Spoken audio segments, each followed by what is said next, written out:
Hey, what's up, everybody? It's your boy, Darrell Owens. We are here for episode 179 of 101 here on the Legacy Maker Sports Network, and of course, airing on the amazing Bowie TV. It is year 5 of the Power Rankings. Very excited for another season of Power Rankings. And if Power Rankings are here, that can only mean one thing. The NFL season is back, and it is back tonight. We've got our first matchup of the year as the Super Bowl champion, the defending Super Bowl champion. Philadelphia Eagles take on the Dallas Cowboys, and everybody's just excited to have football back. But we've got to kind of set the tone. We got to find out where everybody is in the power ranking. We have to kind of give everybody an idea with this noggin. It may not be the greatest noggin all the time, but we're going to find out where the old brain has each team set up before we get this season started. With that being said, episode 179, week 1, the power rankings, the longer edition of the power rankings starts now. One.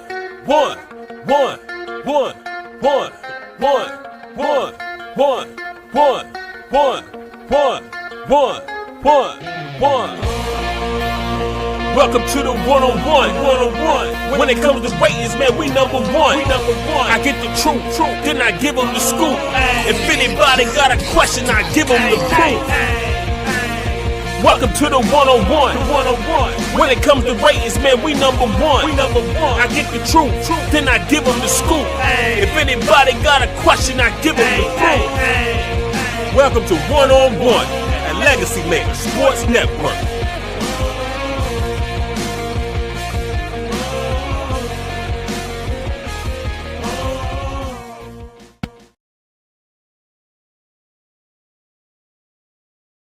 Well, ladies and gentlemen, we are glad to be back with you for another season of 101 here on the Legacy Maker Sports Network, and of course, airing on the amazing Bowie TV, episode 179, 21 away from the old 200.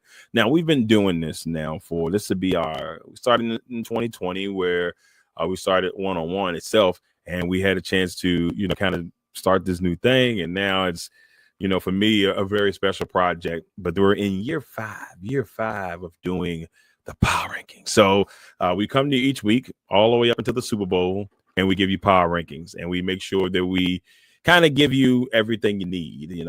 Some people have liked my power rankings. Some people say, boy, you're crazy. And you know what? It could be a little bit of both. I could be a little crazy, may not know what I'm talking about, but I'm still going to give you all of my vision as we head into the NFL season. Your boy is getting ready for another great year with Bowie Television. Game 1 this week, the Commanders and the Giants from I almost said Landover, but it is technically Landover, but they're from Northwest Stadium. So, and then next week, heading to Lambeau for Thursday Night Football. So very busy NFL week next week. But at least in week 2, I'll get to kind of sit back and get to have a Red Zone Sunday in the mix as well. But that's enough talking about me. We got to get into these power rankings. Before we get deep into the power rankings, we got to see how your boy did last year. Well, last season in the predictions, I went 171 and 101. So each year for the last couple of years, your boy has gotten just a little bit better in picking these games. And there'll be times I'm like, boy, you don't know what you talk about. But there have been times where I was hitting on all cylinders and, going 171 and 101. 101, your boy's going to try to get to 180 this year. We're going to see if I can make it happen, but we shall see. That'll be the interesting part. Now, we're going to start it off, of course, with these power rankings and kind of setting the tone where everybody's at. Then, of course, when we hit the finale, we're going to give you our NFL predictions, for all the divisions. And then I got to do segment this year. Not doing the top 5 guys who could, break out this year. This year, I'm doing top 5 teams that could surprise, could shock you a little bit, could make you think and be like, whoa, wait a minute. Now, I'm not saying these teams are making the playoffs, but there's a strong chance if we want to see a team, go from where the bottom or had a rough year the year before and surprise people this year. I got 5 teams that could surprise even me because I didn't pick them to go that high. And so we will see how all of that kind of unveils. Of course, my Super Bowl pick MVP to, where I got the MVP starting to get the season, and then my winners for week 1, and of course tonight's matchup with the Eagles and the Cowboys. You got to get that Thursday night record better than last year. Was 11-7, and I gotta kill it. One year I was cooking them, but I gotta get back to cooking them. So now, with that being said, it is time for the bottom.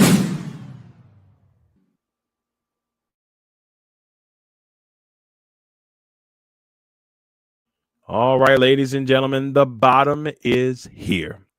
So, starting the bottom off this year, at number 32, the New Orleans Saints. This one may not be too hard for people. I think the majority of people I know have the Saints finishing dead last this year and getting the first pick of the 2026 NFL draft, including your boy. I just don't know how Kellen Moore and the crew can change things. And who knows? They could shock me. They could make me look like I don't know what I'm talking about, which, like I said earlier, it has happened from time to time. But this Saints team is in a very tough spot. The quarterback situation is not pretty. Spencer Rattler, who started the end of last season, had a couple of moments, but a lot of people don't think he's the answer in New Orleans. Tyler Schott, who they drafted from Louisville in the second round, his biggest thing was a lot of people say, he is not accurate. So we're going to see. And then Jake Hayner, who has also been there for a long time, for a couple of years now, that's the quarterback room. It's not pretty. A lot of people, including myself, there was a chance to draft Shedeur Sanders, maybe change a little bit of the trajectory of the franchise, maybe give the franchise a boost that they needed, and they decided not to go that way. And so right now, you got two solid receivers with Chris Olave and Brandon Cooks coming back to New Orleans, Brandon Cooks who's everywhere. He's been on everybody's team. We're going to find out, if those guys can get the ball to those two primary receivers, because they got two solid receivers and they've got to find a way to get them the ball. Then, of course, you got Alvin Kamara, who's getting up there in age. Alvin's 30, I believe, now. So it's one of those things where it'll be interesting to see where New Orleans kind of just figures it all out. Defensively, they got Chase Young. They still got DeMario Davis, Brian Breeze, guys like that.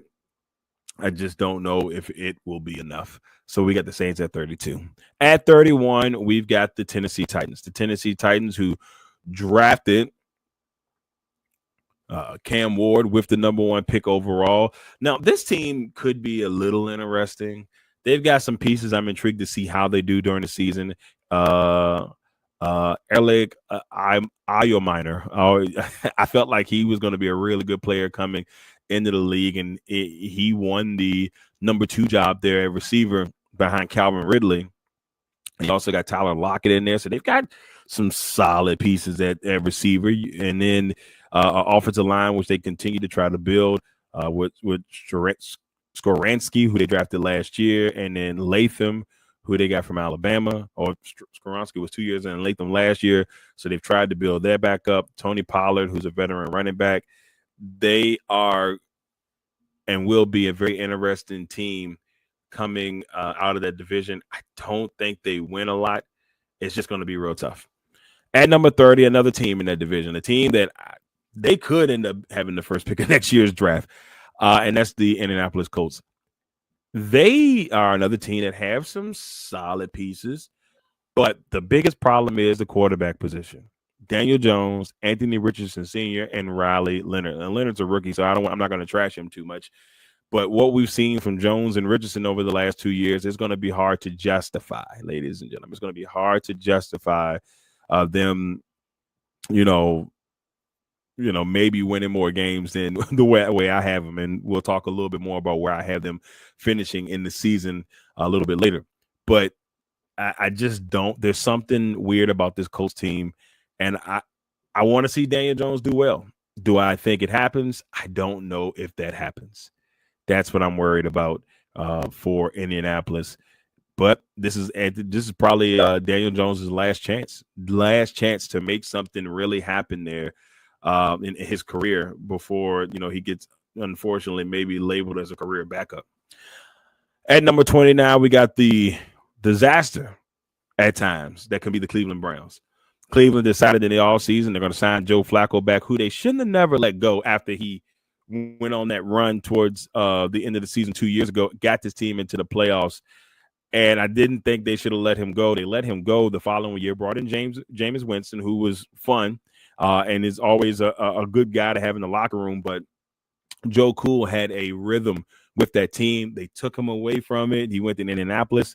He played a little bit there. That didn't work out. Now he's back in Cleveland. He's 41 years old, and he's got two young rookies backing him up. Dylan Gabriel, who they drafted in the 3rd round, and, of course, the guy who, in my opinion, probably should have been the second quarterback off the board, but got drafted in the 5th round, Shedeur Sanders. There's so much controversy in that quarterback room. Yes, Joe Flacco is the starter, but it's going to be a dog race between Gabriel and Sanders to see who at what point becomes the man there in the future. And that's if somehow Deshaun Watson, can't forget that he's there, because he's also another element, and they've got too much money wrapped into him. This team is another one where it's just like, I just don't know if they have enough. You still got Myles Garrett, which is always going to be worth some. Denzel Ward, Greg Newsome the second, and guys like that on the defensive side. I think they'll be fine there. But it's on the offensive side and that quarterback position that will really have people wondering. Also, the running back room is not the sexiest. You let Nick Chubb go to Houston. Jerome Ford had a solid year last year. Dylan Sampson, who they drafted, they also drafted Judkins from Ohio State, but he is yet to sign with the team. He's got some legal trouble, so they're still trying to figure all that out. With all that being said, I got the Browns at 29. At 28, the Vegas Raiders. Now, Vegas is another one of those teams that it's hard to say that they're going to be good. They brought in Amari Cooper back, who they drafted there. It's good to see him back there, but I don't think Amari Cooper is going to be enough. They draft Ashton Genty, who I think is going to be a good running back in this league. Hopefully he doesn't, sometimes you get put in a bad situation and things just don't work out. But I don't think Pete Carroll will let that happen. They also brought Raheem Mostert in there. I hate saying his last name. Mostert in there to, be a backup and kind of help bring Genty along. They got the stud at tight end at Brock Bowers. They drafted Michael Mayer a couple of years ago. At one point, they were talking that he was in trade mix, but haven't heard anything since. So they got two solid young tight ends.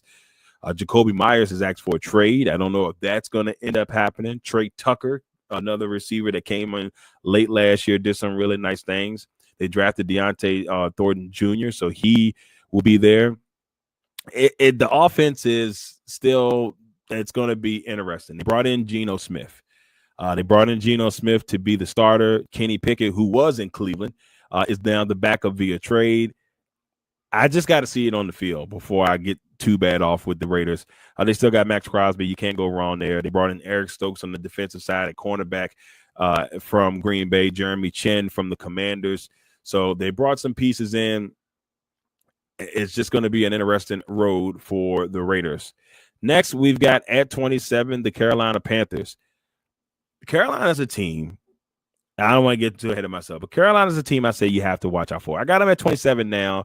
They're young. They play better towards the end of the year, and I like how Canales has kind of got Bryce Young kind of going now. I like what I saw. But like I said, I'm not going to get too ahead of myself. I like this team. I like this team to grow. Let me put it that way. I got the Panthers at 27. And they got, let me not forget, they got Derek Brown on the defensive side, a stud who has just been a monster ever since being there. But I have more to say on the Panthers, but we'll talk about that a little bit later. Next, the New York Football Giants. Now, look, the Giants, to me, look like they could be a really fun team this year. Even though, that offensive line could be a little something to desire. They're still trying to figure that out. But you got Jameis Winston, Russell Wilson, who's starting, and then Jackson Dart, who you drafted. That's your quarterback room. Quarterback room doesn't look miserable. Still got Malik Neighbors, Darius Slayton, who's been there for a long time. Wendell Robinson, you drafted a couple years ago. Jalen Hyde, who you drafted a couple years ago. I'm not sure what that offense is going to look like, but I don't think it's going to be as bad as some people, think. Tyrone Tracy, who had a really good year, 5th round pick, come in, a 4th round pick, I believe. that came in at the running back position, did amazing things for this football team. So we'll see. And then, of course, on the defensive side, they got a monster pass rush with Dexter Lawrence, Brian Burns, Abdul Carter, and Thibodeau, Kayvon Thibodeau. They could be really good defensively. That's all I'm saying. At 25, the New England Patriots. Here's another team that could be interesting this year. They were very competitive last year in a lot of their games. They fought hard. It just didn't happen the way they probably would have liked it. That's why they were drafting third. And at the third pick, they drafted, they drafted fourth, Drafting fourth, they had Will Campbell out of LSU to come in and be an anchor at left tackle for this team for a young Drake May who needs that protection. They bring in Stephon Diggs, which I really love the bringing in of Stephon Diggs. Demario Douglas is a young talent. Keyshawn Butte is also pretty good. It might be Butt too. I always say his name a little weird. Then you got a running back who I think could be one of the best running backs in the league for years to come, and that's Trayvon Henderson. He's listed number 2 in the depth chart. And Ramondre Stevenson, just destroying names today, y'all. Ramondre Stevenson is the lead back, but I still kind of like what they got in the running back room with Stevenson, Henderson, and Antonio Gibson, who had at times has shown some flashes here and there, especially when he was in Washington. I think this team is going to be a lot better defensively.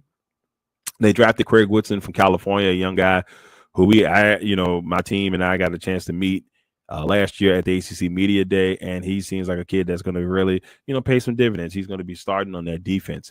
And of course, they still have the young man at cornerback and Christian Gonzalez, who they drafted a couple years ago. Got the Patriots at 25. At 24, we've got the New York Football Jets. Now, the Jets are a team that intrigued me, and it's all because of their head coach, Aaron Glenn. I really think Aaron Glenn at some point will get this team on the right track. I don't want to put them in a bad spot and say, oh, they're going to make the playoffs this year and all that stuff, but I really think this Jets team could be something. That's all I'll say.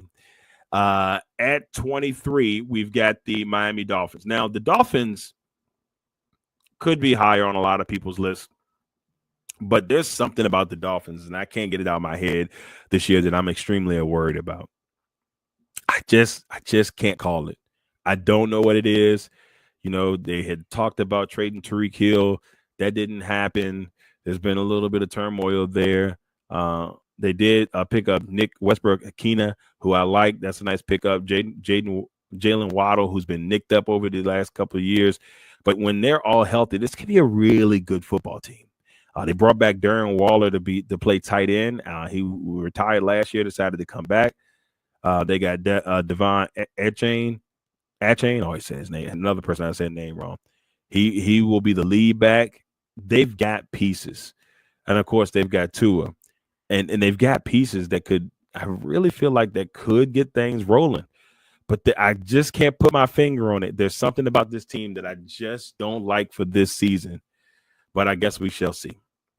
At 22, the Jacksonville Jaguars. Jacksonville is a team that I think potentially could be on the way back up. Their new head coach, with Coach Cohen, Liam Cohen. I like him as an offensive coordinator. Sometimes moving from offensive or defensive coordinator to the head coaching role doesn't work out for a lot of people. I got this feeling that it could work out for him. I got Jacksonville at 22. At 21, the San Francisco 49ers. Now, there's going to be a lot of San Francisco fans that are mad with your boy, and that's okay. This San Francisco team reminds me of the Dolphins a lot. I don't know what we're going to get from this team. You sign Brock Purdy, and Purdy is there. Which is a good thing. You guys have him locked in. He's taking his team to the Super Bowl. You got a guy there. We'll see what happens there. You still got George Kittle, but he's getting up there in age. Christian McCaffrey, also really good when healthy. We saw the year he had 2 years ago. Last year, not so much. When he's healthy, dangerous. You still got Trent Williams, who is going to be a future Hall of Famer, first ballot Hall of Famer at that. Easy stuff. Then it gets a little bit skeptical at the receiver position. Ricky Purcell, who got hurt last year, via getting shot. And so his rookie season was kind of slowed. Juwan Jennings at times, who looked really good, came in and did some really good things. Marquez Valdez-Scantling, he's been tossed around the league a little bit. Sky Moore, who they drafted or who they got via trade from Kansas City. And then, of course, you got Brandon Ayuk, who's still out with ACL injury. And so San Francisco, to me, is interesting. I put them at the top at the bottom only because I don't want to disrespect this team completely. They still have a solid defense, and I still think the defense will be good. But I just don't know. They bring in Brian Robinson at running back to back up McCaffrey, but Robinson has had injury issues himself. There is just something about San Francisco and Miami that I can't put my finger on that I'm a little bit worried about this year. All right, so here it is. The first bottom of the year. Saints, Titans, Colts, Browns, Raiders, Panthers, Giants, Patriots, Jets, Dolphins, Jaguars, and the San Francisco 49ers. Yep, there's the bottom. And I know people are not going to be thrilled about Darrell. What are you doing at the bottom this year? Like, look, there's a lot of teams in the bottom, a few teams at the bottom, I think, could have really good seasons. And I guess I'll get into that a little bit later. Or at least have a season where they can do some good stuff throughout the year, especially in their development and their growth. But there's just something about the Dolphins and the 49ers, and I can't put my finger on it. But I'm not 100% like, yeah, they got this. They're going to be – I just can't put my finger on it. But there it is, the bottom. Now, let's go to the outside looking in for the first time this season.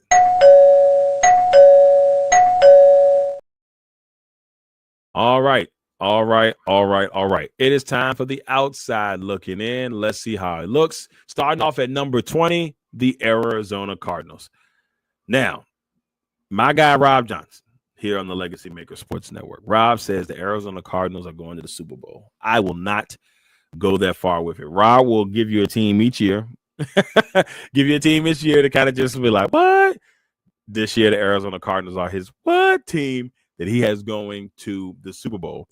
They drafted Marvin Harrison last year, a guy who I'm still kind of waiting to see what that will be with him and Kyler Murray together. He had a solid rookie season, but I think there could be more on the horizon. Let's see what they can get out of it. James Conner, who's been an absolute stud in Arizona since leaving Pittsburgh, is the man. I'm a big fan of James Conner. I've drafted him on a multitude of occasions on fantasies. He's a touchdown machine. He comes through in the clutch. I like that. I like what he's got going on. And of course, they got Trey McBride, who they signed in the offseason, who's one of the top 5 tight ends in the NFL. So offensively, they got pieces. And so it will be interesting to see how it all is put together. Then on the defensive side, they bring back another future Hall of Famer, Calais Campbell, to be there to help guide this defense. They signed Josh Sweat from the Philadelphia Eagles, Super Bowl champion Philadelphia Eagles, to come out there and bring some pressure at the linebacker position. And then you got Budda Baker, who is Budda Baker. But this team still is one of those teams I'm just like, we'll see what it's all about. At number 19, the Chicago Bears. Now, the Chicago Bears are a team to me on paper. They improved greatly in the offseason. I mean, when I mean greatly, they improved greatly in the offseason. And they brought in Alamale Zaccheaus. Oh, God. Alamane, don't beat me up, brother. They brought in Zaccheaus from Washington to be the slot guy, to go with Moore and Ndunze, no more Keenan Allen. So you got a solid receiving core there. They drafted Luther Burden. So you got 4 guys kind of seeing where that's going to go. They rebuilt their offensive line.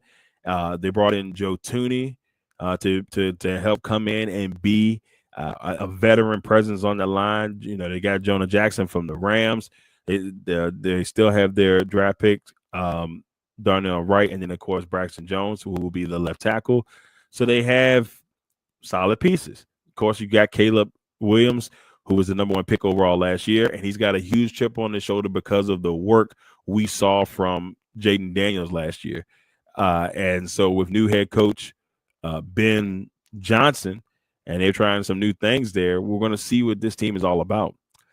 They still have DeAndre Swift at running back, and then you'll see their first-round draft pick, Colston Loveland, along with Cole Kmet. And so I think they got a nice two-headed monster at tight end, and we know that Ben Johnson loves to use his tight ends. Now, defensively, Grady Jarrett, Montez Sweat, TJ Edwards, Tremaine Edmonds, Jalen Johnson, Kyler Gordon. I mean, this on paper, Kevin Byard, just on paper, nasty. This team has a chance to be good. Like, they can be good, but can Ben Johnson turn it all the way around? Bears at 19. At 18, the Dallas Cowboys. Whew! The Dallas Cowboys have been taking some heat this offseason, and it's all because of a trade. The Cowboys traded Michael Parsons to the Green Bay Packers in exchange for Kenny Clark. Love you, Kenny. And 2 first-round picks for the next 2 seasons. So that'll give the Cowboys 4 first-round picks in the next 2 NFL drafts in 26 and 27. Now, with all that being said, there's a lot of fans that are heated because of the Michael Parsons situation. It's a bad deal, ladies and gentlemen. Bad deal for a lot of Cowboys fans out there. But it's been a very interesting offseason. You bring up Pickens, you trade for Pickens from Pittsburgh. You bring in Javonte Williams, that running back, along with Miles Sanders to be your 1-2 punch there. Dak Prescott is healthy. He's back. They signed Jake Ferguson to a long-term deal. They saw 2 of their studs retire on the offensive line. Zach Martin gone, and then also losing Smith. So it's just really tough. But they drafted some pieces on the offensive line. They drafted Tyler Booker this year. They got Tyler Smith, Tyler Guyton, all the guys that they've drafted. And so we'll see if that line can hold things up tonight as they try to knock off the Super Bowl champions and give people something to talk about. They signed CeeDee Lamb long term. They've got Jalen Tolbert, who's also at the receiver core. Cavante Turpin, who's a monster in the kick return front. I want to say this about Dallas. I know Dallas is, in a lot of people's eyes, not going to be good this year. Heck, when you see where I got them, like finishing, same thing. But this is also a team that you can't look past for me, one big reason. And it's because they got a third place schedule this year. But on top of that, I think a lot of people won't be looking for them to win this year. And I don't know if you can really surprise people if you're the Dallas Cowboys, because you usually get everybody's best shot. But I think Dallas, I'm not going to just put them away and say, oh, they're just not going to be good, or they can't win the division, or well, I'm not going to give them the division. But I just say this as for Cowboys fans. Don't think that they can't make noise, because I think they can. But we'll see. Defensively, I love the fact that they brought Dante Fowler Jr., who had a really good year in Washington last year. I was hoping for the big payday, in Washington, but comes back to Dallas. Travion Diggs should be back and fully healthy this year. Deron Bland got signed to a long-term deal, and, of course, they brought in Kenny Clark from Green Bay, who's going to be a really nice piece to help clog up the middle for the Dallas defense. At 17, we've got the Seattle Seahawks. Now, I would have loved to put the Seahawks a little bit higher, but I'm not completely sure what this team will be. Trading DK Metcalf to the Steelers, they bring in Cooper Kupp, who, when healthy, is a stud. I mean, we've seen what he did in 21 and 22. They helped the Rams get a Super Bowl. He won the Triple Crown, which does not happen often for a receiver. He was amazing, and I don't know if we can ever get that Cooper Kupp back, but he's playing in his home state. And so we'll see what that brings. They signed Sam Darnold after the trading, Geno Smith. And they signed Sam Darnold to a long-term deal to see if he can be the guy and he can replicate what he did in Minnesota last year. They drafted Jalen Milroe, who will be the third quarterback on this team, but maybe a guy that if Sam doesn't work out, they look in the future as being their starter down the road. They still have Kenneth Walker III, who's another guy who's been plagued with injuries, and see if he can be the guy they they know he can be. Jackson Smith-Njigba is now the number one receiver on this team. And, I like what Smith-Njigba did last year, and I'm excited to see what he will do this season. So with that being said, I've got the Seahawks at 17. At 16, the Cincinnati Bengals. Now, if the Cincinnati Bengals, ladies and gentlemen, had a really, really, really, really, really, really, really good defense, I would have them a lot higher on this list because offensively, they're going to be all right. Chase, Jamar Chase signed long-term. T. Higgins signed long-term. So you got two guys who are number ones. T. Higgins would be a number one receiver on a lot of teams. He'd be he could be a number one receiver on a lot of teams. Then you bring in a guy who I think this could be his best stop yet. This could be his time to shine if he can eventually get up on the chart here for tight ends, and that's Noah Fant. Noah Fant was drafted high, and it just never materialized to what he wanted to be. I think he has a chance in this offense if at some point things go his way.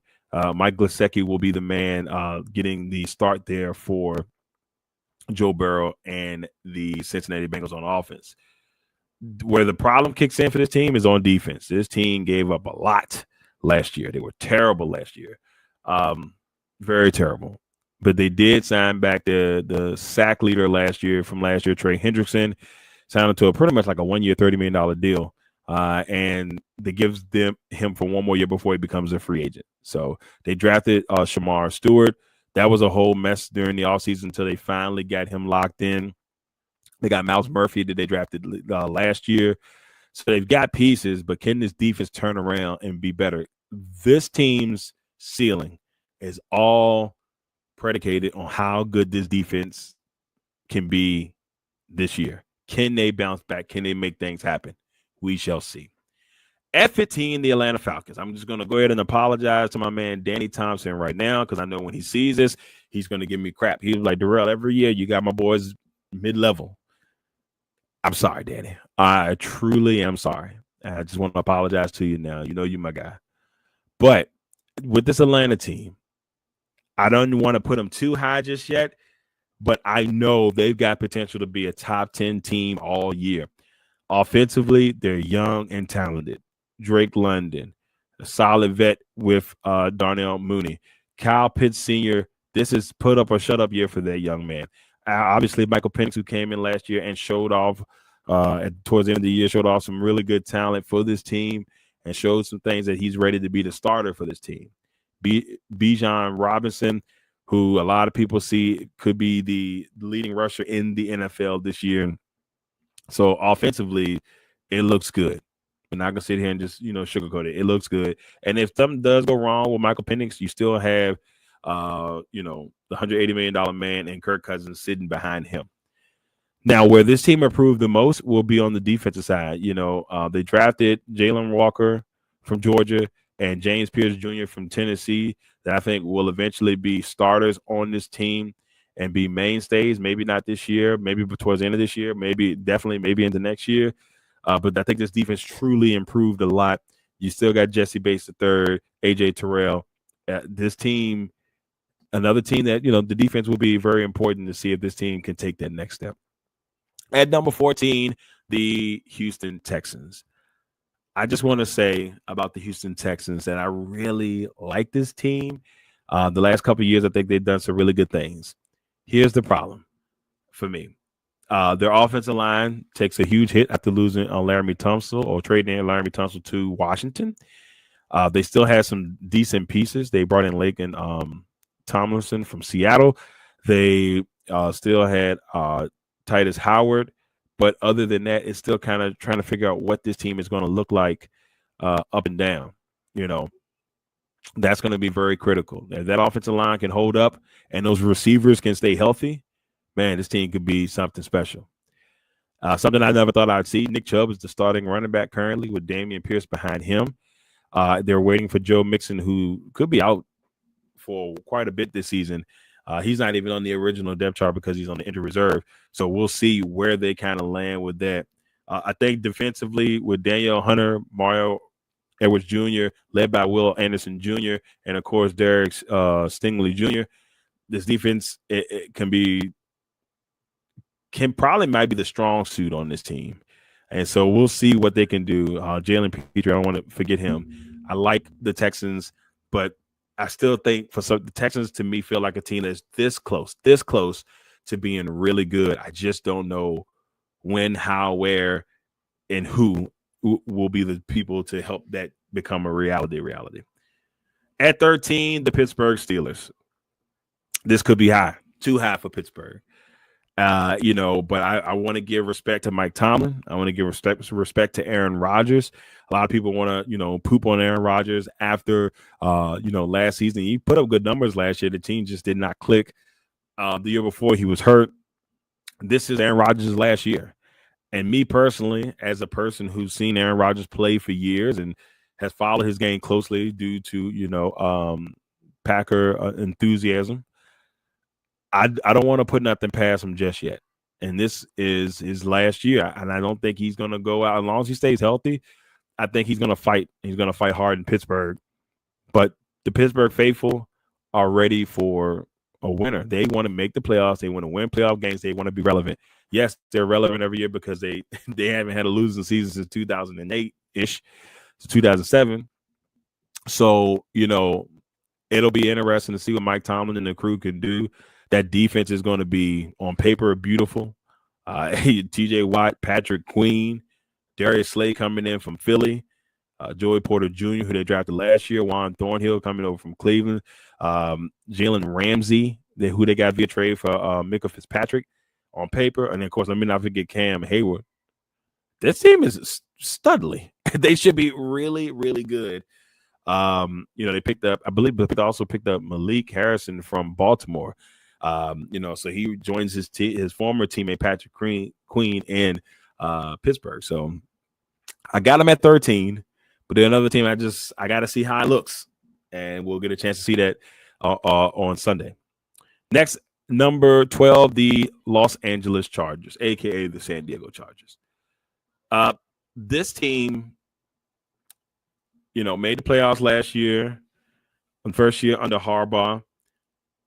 I got him up high because I like Harbaugh. I think Jim Harbaugh is a great coach, and he finds a way to make things happen. Where it gets a little shaky for me is at the receiving corps. Johnson can't catch the football, but he had quite a few touchdowns last year, but too many drops. That's got to get fixed. Keenan Allen is a guy coming back to this team, went to 1 year in Chicago. Now he's back, who will bring a veteran presence there and give Justin Herbert some comfort to go along with Lab McClunky, who had a really good year last year. So I still have some questions, though. I want to see what that looks like overall. They draft Amarian Hampton from UNC. He's the league back. Najee Harris, who was in Pittsburgh last year, had a little incident, it was an eye incident over the offseason. So he's just recovering from that. So that could give him a really nice 1-2 punch. But we'll see. They did lose Joey Bosa, who's now in Buffalo. So I'm just waiting to see what this Chargers team will look like. Last, and at the top of the outside looking in, I've got the Green Bay Packers. The Green Bay Packers, once again, the youngest team in football. A lot of young talent, but who's going to step up? Who are going to be the people that step up? The Packers made a huge trading for Micah Parsons to bring some more fear to that defense. They trade Kenny Clark, who has been there in Green Bay for 9 years, and now he is a Dallas Cowboy. But you have a Micah Parsons. You got a Rashawn Gary, who could have – this is a really good chance for the Packers team to just cause mayhem. Quay Walker, who's been one of the best tacklers in the league, he'll be interesting. Edrin Cooper, who they drafted last year, a guy who really came into his own at middle linebacker last year. Xavier McKinney, who was top 2 in the league in interceptions. Javon Bullard, who they drafted. They signed Nate Hobbs, and Evan Williams, another guy who came in and did some really good stuff for the Packers in the secondary last year. this team can be as good as they want to be. And just because of the trade of Michael Parsons, we're already hearing Super Bowl. Not so fast. The receivers had to catch the football last year. Had to catch the football this year, I should say. Last year, too many drops. You dropped the ball like a million times last year. You can't do that this year. You cannot do that this year. So if you're the Green Bay Packers, you catch the football, the number 8 offense could be the number 1, number 2 offense this year if done right. Jordan Love has to stay healthy. Josh Jacobs has to stay healthy. The offensive line has to stay healthy. They have one of the best offensive lines in the league. And this is a chance for them to really get things rocking and rolling this year. But I'm just going to hold my breath. The outside looking in, ladies and gentlemen, the Cardinals, the Bears, the Cowboys, the Seahawks, the Bengals, the Falcons, the Texans, Steelers, Chargers, and the Green Bay Packers. Whew. The outside looking in, y'all. Outside looking in, per se. I'm very excited to see because, the outside looking in is always that area of fluctuation of teams that could be really good and, or teams that, could surprise. It's just a lot that could go in that outside looking in. So we'll see. But now, let's head to the top 10.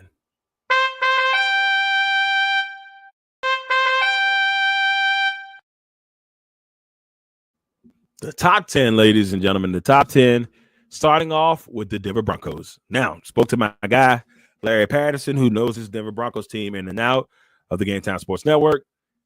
He told me, Darrell, I showed him the power rankings. He said, Darrell, don't do it. Please don't put Denver up there. But it's hard for me not to because this young, talented team defensively, one of the best young defenses in the NFL, and they could be really good for a really long time.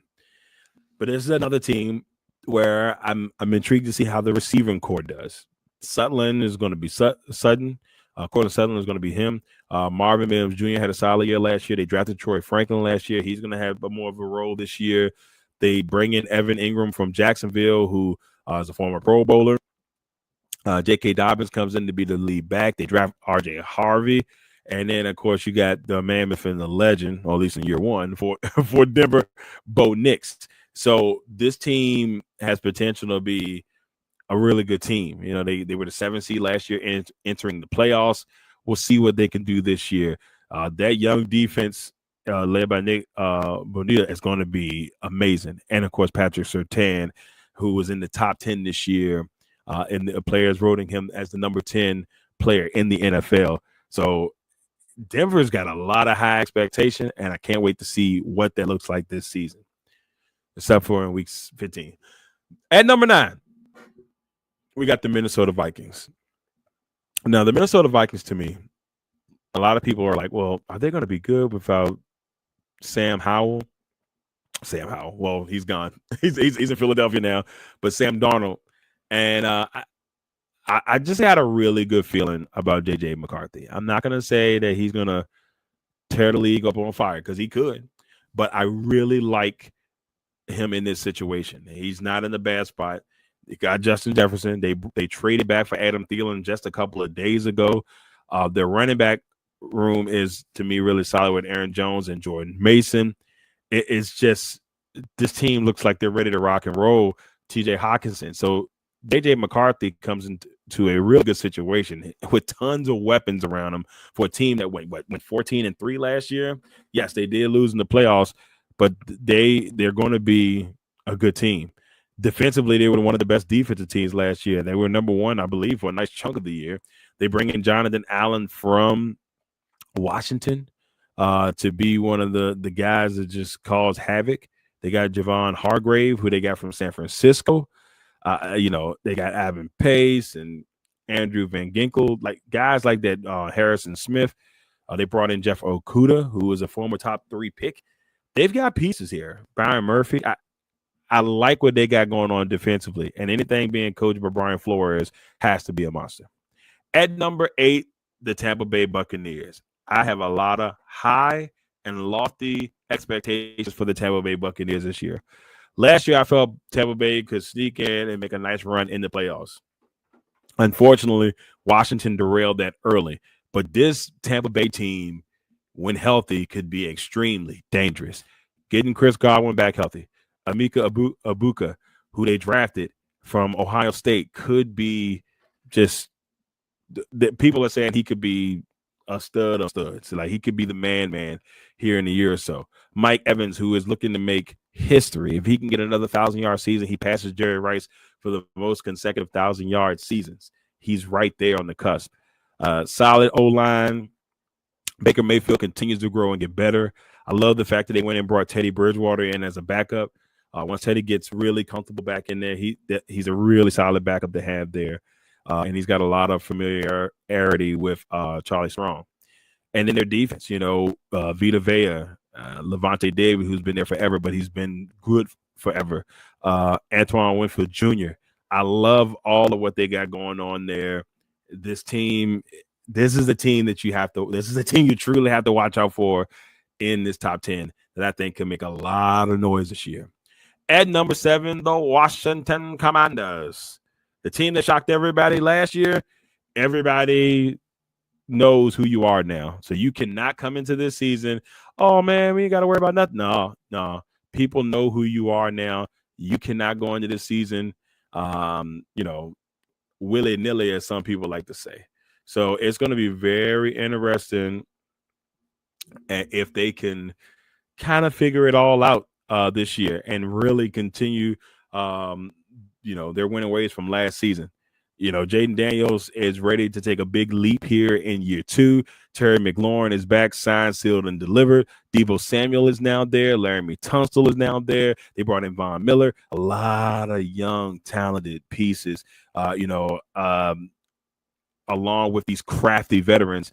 They also bring in Javon Kinlaw, who is an absolute man. I've seen this guy. Like, I walked past him a couple of weeks ago, and I'm just like, this guy is massive. Deron Payne said it himself. Between him and Dietrich Wise is just two monsters that the Commanders brought onto this defensive line. The sky's the limit.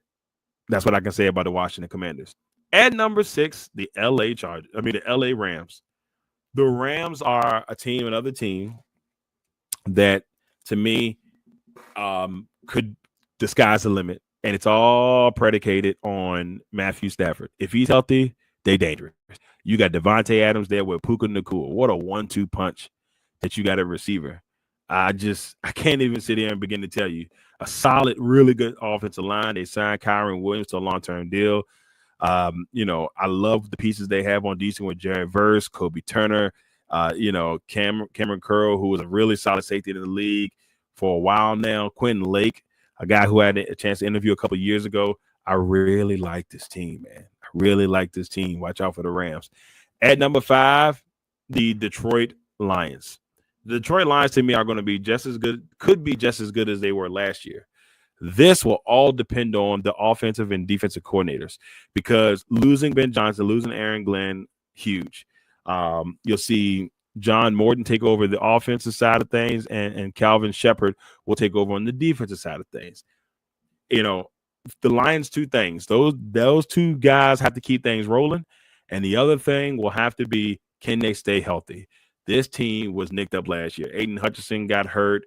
I think Davenport was hurt for a while last year. They had a lot of injuries last year. They cannot afford to have this season. So, you still got David Montgomery and Jamar Gibbs, who are going to do their thing. You still got Amon St. Brown on the offensive side there. Jameson Williams is going to be, is going to continue to grow. They expect big things from him this year. And then you got Jared Goff, who's been to the Super Bowl. He knows how to win. Detroit's going to be Detroit. They're going to be good again this season. At number 4, the Buffalo Bills. The Buffalo Bills, last year, losing in the AFC Championship game. They keep coming close. They have not been able to get over the hump. And with this team, I think they are in great shape. They were able to solve the James Cook situation, getting him signed and locked up for a long time. The receiving core is still kind of growing, so we'll see what that's all about. And then you got Josh Allen. You bring in Joey Bosa from the Chargers. This team's going to be fine. They brought Tre'Davious White back on the defensive side. The biggest thing is, can they get past Kansas City? Can they get over the hump and finally get to the Super Bowl? We shall see. At number 3, the Baltimore Ravens. a lot of people, including myself, think the Baltimore Ravens are the best overall team in the NFL from top to bottom. And I just, they got great depth. They just are a really good football team. Check out my girl, Karita Parks, who for Bowie Television, who is always on top of things there, are the Ravens here for Bowie Television. This team's going to be, they got a chance to be special. DeAndre Hopkins, if they can get him just a little bit back in form. Along with Rashad Bateman and Zay Flowers, this team looks stupid dangerous on the receiving front for the first time in a long time. Derrick Henry is Derrick Henry. They got a really good running back group with him, with Henry, Hill, Mitchell, and Ali. I like their running back room there. They got a solid offensive line with Stanley, Voorhees, Lindenbaum. They drafted Roger Rosengarten last year. I like their offensive line. Their defense is their defense. They drafted Malachi Starks to go along with, All-Pro Kyle Hamilton, who just signed a long-term extension. Jair Alexander coming over from Green Bay. If he's healthy, dangerous.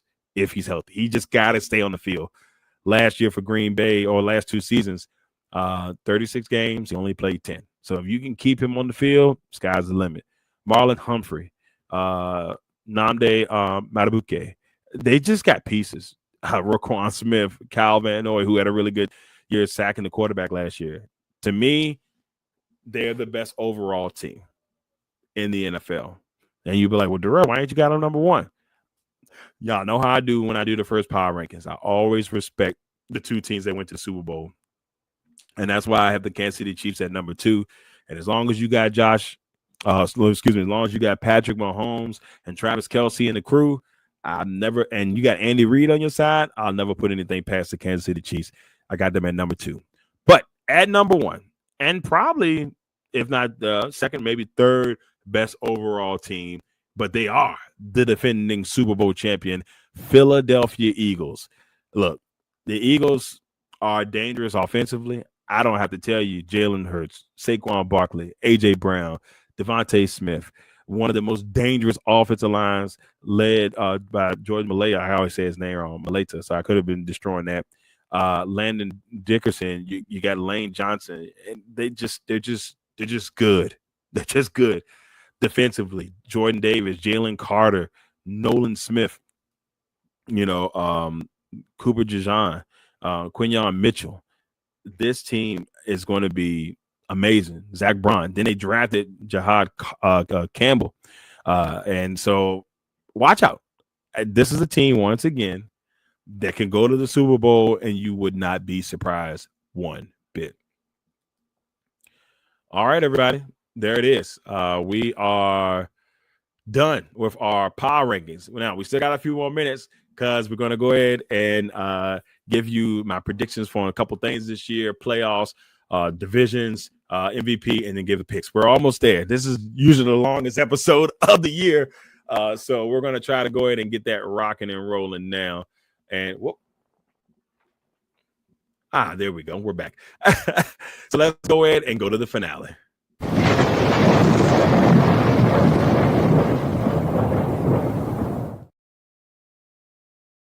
All right. So here in the finale, let's start off with the AFC West. This is how I see the AFC West playing out. So I got Kansas City finishing at the top of the division at 12-5, Broncos 11-6, and Chargers 10-7. Now, I will say between those three, this could be interchangeable. I could see any of those 3 teams winning that division this year and not be like, oh, man, I'm surprised by it. No, I could see either of those 3 teams winning it. Now, talking about a division that has like just top-notch coaches, Pete Carroll with the Vegas Raiders, Jim Harbaugh, Sean Payton, Andy Reid. We got 3 guys in the division that have won Super Bowls. Reid has 3. Sean Payton has 1. Pete Carroll has 1. Jim Harbaugh, I believe, he's been to a Super Bowl. And so they've got a really good division on the coaching front. So anything can happen. And I got the Raiders 3-14, but I could be wrong about that. Then heading to the AFC South. In the South, I've got the Texans finishing 11-6, the Jaguars 10-7, The Titans 3-14, and the Indianapolis Colts 2-15. Now, if I'm going to be wrong about anybody in the division, I feel like it'll be the Colts. That they'll probably be the team. Like, Darrell, see, you were wrong. That team, I feel like I can be wrong about. But there's a part of me that says no. They'll be having the number 2 pick in next year's draft. Next, in the AFC East, I got the Bills 14-3. The Patriots at 9-8. The Jets 7-10, and then the Miami Dolphins surprisingly 5-12. Don't beat me up there about that, Dolphins fans. I could be completely wrong about that. Like I said, this is all on a hunch. I can't explain it. I just don't know. If they're healthy, the Dolphins can win this division. They legitimately could win this division if they're healthy. There's something about it. I just can't put my finger on it. Next, the AFC North, led by the 15-2 Baltimore Ravens. I got the Bengals and the Steelers both going 10-7. Now that could flip-flop depending on, but the way I did my rankings and my numbers, I went through and actually picked every game for the season. I went to playoffpredictor.com and I picked every game. And these are the standings that I got from that. So Bengals and Steelers 2-3, and then I got the Cleveland Browns finishing 3-14, which is just I just don't know where they are offensively. Now heading over to the NFC, the division I think that could be probably the most up in the air division in the league. And it's this one. Yes, I have the Rams going 13-4. That's all based off of Matt Stafford being healthy. But the rest of this division, it's really hard to call. And I could see anybody in this division win this division. I got the Seahawks 8-9. I got the Cardinals 7-10 and the 49ers 7-10. The 49ers, like I said, during the bottom, there's something about this team, and I can't put my finger on it, that I just can't get it off me. I just don't know. I don't know. There's something about them. So I got them 7-10, and I've been wrong before, as you know. And 49ers fans like when I root against them. So 49ers fans, you got something to smile about. NFC North, I've got the Lions at 11-6, the Packers 10-7, the Vikings 9-8, and the Bears 8-9. As you can see, I got this division extremely competitive, which I think it will be. It was the best division in football last year on the stats, wins and losses. Now they all lost in the first round in their first matchup in the playoffs, but if you looked at them last year, they were the best division win losses last year, and I think it'll be a dogfight this year. There's a part of me that says if I'm wrong here, the way I got it set up, the Vikings win this division. The NFC East, I got the defending Super Bowl champions 12-5, the Commanders 10-7, the Cowboys 7-10, and the New York Football Giants at 6-11. But like I said, it's a division that I don't want to say it's cut and dry, but this division has some really tough matchups. They got the NFC North and they got the AFC West this year. Last division, the Tampa Bay Buccaneers got them going 12-5 with the Falcons 11-6, the Panthers 5-12, and the New Orleans Saints. I was nice enough to give them one win. I got them going 1-16. Now, the team I picked to go 1-16 last year made the playoffs. So hey, Saints fans, I hope that comes true for you. Now, this is where I had it set up in the way it looked like going into the playoffs. I had the Ravens and the Rams as the 1 seeds, the 2 seed Bills, 3 seed Chiefs, 4 seed Texans, and then the Broncos, Bengals, and Jaguars. Jaguars being my surprise team, maybe sneaking in the playoffs. I like what Cohen. I think Cohen can make magic happen down there in Jacksonville. And then on the NFC side, I got the Buccaneers at number 2, the Eagles at number 3. Maybe a small step back this year, but nothing crazy. They're still going to be competitive, and they're still going to defend their Super Bowl championship to the T. Number 4, the Lions, and then you have the Falcons at 5, Packers at 6, and then the Commanders once again at 7. Now, people are like, well, Darrell, what are you talking about? This should be better. Look, I still think this team is good and a lot better team on paper than they were last year. So, like I said, this is just based off of when I went through and started picking everything on playoff predictors. So that's where we stand there. With that being said, my Super Bowl matchup, I have the both 1 seeds. I got the Rams and the Ravens. And I know I could be wrong. I probably will be wrong. Last year, I had Rams and Chiefs, and the Chiefs got in, so I was happy about that. But the Rams had me almost looking like a genius if they could have beat that Philadelphia team. They may have went to the Super Bowl last year. They would have had to go against the Commanders, but I like what I saw from LA last year. So that's my Super Bowl 60 prediction in sunny California up in Santa Clara. Now, the part I've been waiting to get to. 2 predictions, MVPs, and then teams that I think could surprise this year. Here are my 5 teams I think that could surprise you this season. Now, when I say this, I want you guys to understand completely why I'm saying this. What I mean by surprise, I can see maybe 3 of these teams make the playoffs. Maybe 4. But with these teams, one of them, I don't think they make the playoffs, but I think they're going to be really competitive and could have a way better record than I gave them. So New England, I think New England's going to be good. I got them going 9-8 off of my calculations, but there's something about it. If there was going to be a team that could be the Commanders from last year, I think it could be the New England Patriots. Jacksonville, I had them making the playoffs in my predictor, but they're also still kind of sketchy. So that's why I have them as one of the teams that could surprise this year. I have them as a 7 seed heading into the playoffs, but I think Liam Cohen might have something cooking there. And like I said, it's all off a hunch. Just got a good vibe about it. The New York Football Jets. I like Aaron Glenn, and I think they're going to play hard for Coach Glenn, and that's why I got him in here. At one point, maybe a couple months ago, I had them finishing second in the division, but the more and more I looked at it, I think it might be New England. But those 2 could be interchangeable for me. I could be completely wrong, and they both, somehow tie for last, and then the Dolphins move up. But Jets, watch out for them. Then the New York Football Giants. The Giants defensively, I think, are going to be a really good football team defensively.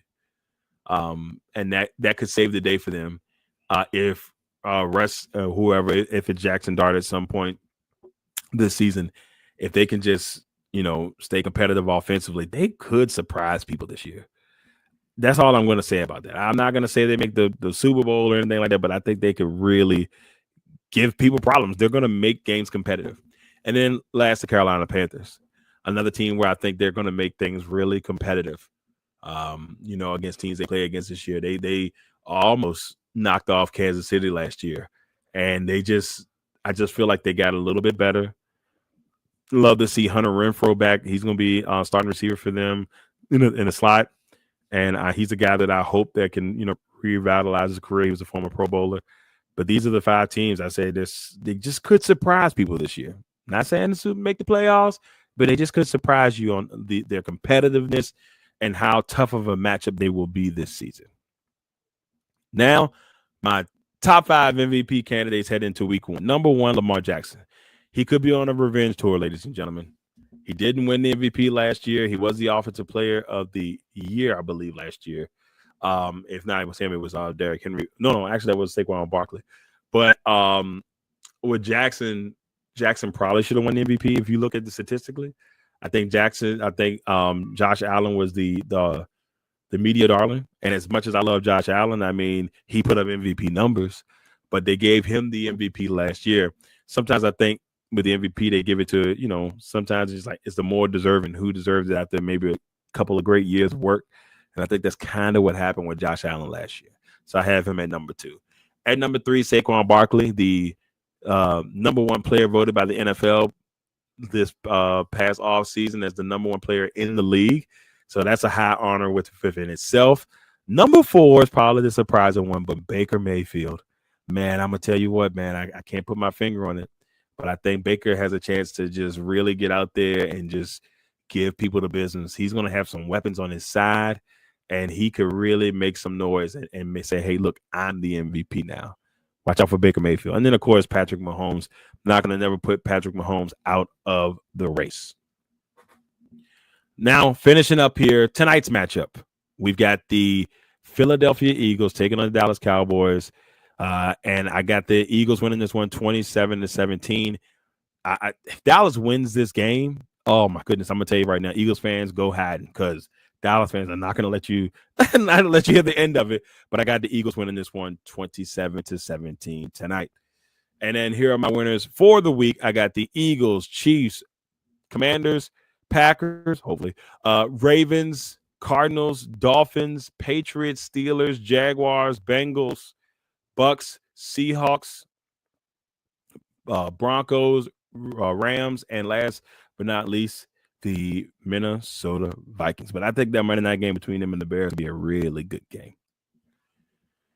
All right, everybody, that's it. We are done with 101 episode 179, the longest one that you'll get for the Power Rankings. You know, we got to go through a lot of explaining and me slipping up words and saying people's names wrong. All that stuff has to happen. That's important.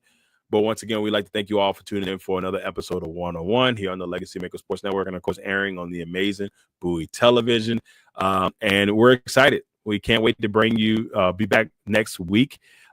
Next week, I will probably be recording the episode a little early because I will be in Green Bay at the time of the recording. So I'll probably be recording the night before. So if I slip up a little bit, you'll be like, what were you talking about? But it will drop before the game. Now, with that being said, thank you all for tuning in for another episode of 101. We'll see you all next Thursday for episode 180 of 101. Until then, thank you all for tuning in, and I'll see you all next week.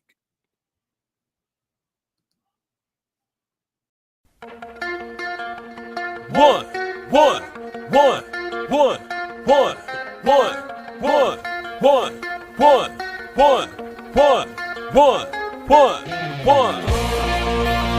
Welcome to the 101. When it comes to ratings, man, we number one. I get the truth, then I give them the scoop. If anybody got a question, I give them the